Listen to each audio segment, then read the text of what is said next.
ಭೂಕಂಪನ ಸಂಭವಿಸಿದ ಬೆನ್ನಲ್ಲೇ ಸುನಾಮಿಯ ಆತಂಕ ಹೆಚ್ಚಾಗಿದೆ. ಜಪಾನ್ನಲ್ಲಿ ದಾಖಲಾಗಿರುವ 7.4 ತೀವ್ರತೆಯ ಭೂಕಂಪನ.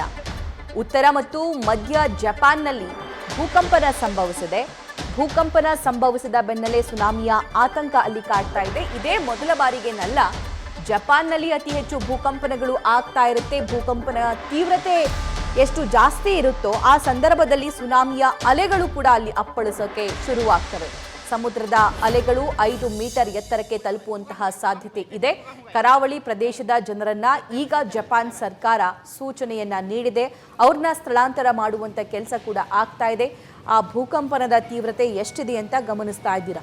ಈ ಬಗ್ಗೆ ಮತ್ತಷ್ಟು ಅಪ್ಡೇಟ್ಸ್ ನಮ್ಮ ದೆಹಲಿ ಪ್ರತಿನಿಧಿ ಜಗದೀಶ್ ನೀಡ್ತಾರೆ. ಜಗದೀಶ್, ಜಪಾನ್ ಮಂದಿಗೆ ಇದೇ ಮೊದಲ ಬಾರಿಗೇನಲ್ಲ ಭೂಕಂಪ, ಸುನಾಮಿ, ಅವರು ಎಲ್ಲದಕ್ಕೂ ಕೂಡ ರೆಡಿ ಆಗಿರ್ತಾರೆ. ಅವರ ಟೆಕ್ನಾಲಜಿ ಕೂಡ ಅಷ್ಟೊಂದು ಭದ್ರವಾಗಿರಿಸ್ಕೊಂಡಿದ್ದಾರೆ.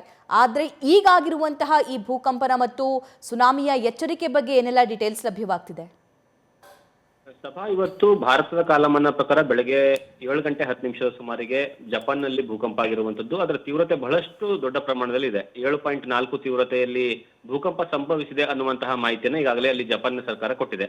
ಮತ್ತೊಂದು ಕಡೆಗೆ ಜಪಾನ್ನಲ್ಲಿ ಭೂಕಂಪನದ ಪರಿಣಾಮವಾಗಿ ಬಹಳಷ್ಟು ರಸ್ತೆಗಳೆಲ್ಲವೂ ಸಹಿತ ಏನಂತಂದ್ರೆ ಹಾಳಾಗಿರುವಂತದ್ದು, ಮನೆಗಳಲ್ಲಿ ಏನಂತಂದ್ರೆ ಬಹಳಷ್ಟು ಬಿರುಕು ಬಿಟ್ಟಿರುವಂತದ್ದು. ಮತ್ತು ಅದರ ಜೊತೆಗೆ ಸ್ಪೆಷಲಿ ಜಪಾನ್ನ ಉತ್ತರ ಮತ್ತು ಮಧ್ಯದ ಭಾಗದ ಪ್ರದೇಶಗಳಲ್ಲಿ ಹೆಚ್ಚಿನ ಪ್ರಮಾಣದಲ್ಲಿ ಭೂಕಂಪನದ ಎಫೆಕ್ಟ್ ಆಗಿದೆ ಅನ್ನುವಂತಹ ಮಾಹಿತಿಯನ್ನ ಕೊಟ್ಟಿದ್ದಾರೆ.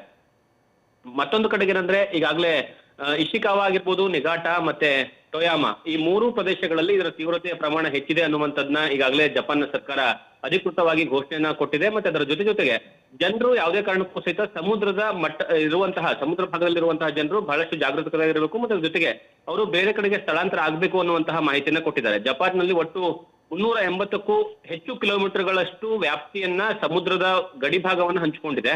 ಹಾಗಾಗಿ ಆ ಭಾಗದಲ್ಲಿ ಹೆಚ್ಚಿನ ಸುನಾಮಿಯ ಅಲೆಗಳು ತೀವ್ರತೆಯ ಪ್ರಮಾಣ ಹೆಚ್ಚಳ ಆಗುವಂತಹ ಸಾಧ್ಯತೆ ಇದೆ. ಮತ್ತೊಂದು ಕಡೆಗೆ ಏನಂದ್ರೆ ಈಗಾಗಲೇ 5 ಮೀಟರ್ಗಳಷ್ಟು ಅಲೆಯ ಪ್ರಭಾವ ಹೆಚ್ಚಿಗಾಗುವಂತಹ ಸಾಧ್ಯತೆ ಇದೆ ಅಂತ ಹೇಳಲಾಗಿದೆ.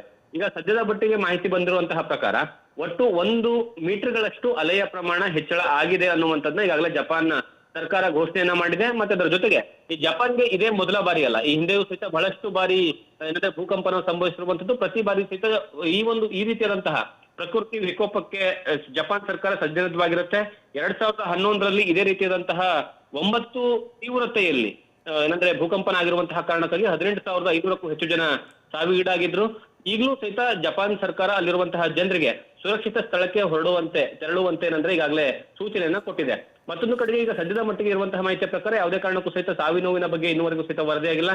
ಅಲ್ಲಿರುವಂತಹ ಅಧಿಕಾರಿಗಳು ಹೆಚ್ಚಿನ ಮಾಹಿತಿನ ಕಲೆ ಹಾಕುವಂತಹ ಕೆಲಸವನ್ನು ಮಾಡ್ತಾ ಇರುವಂತದ್ದು. ಸಭಾ, thank you Jagadish. News first, ನಿರ್ಭೀತಿಯಿಂದ ನಿಮ್ಮ ಪರವಾಗಿ.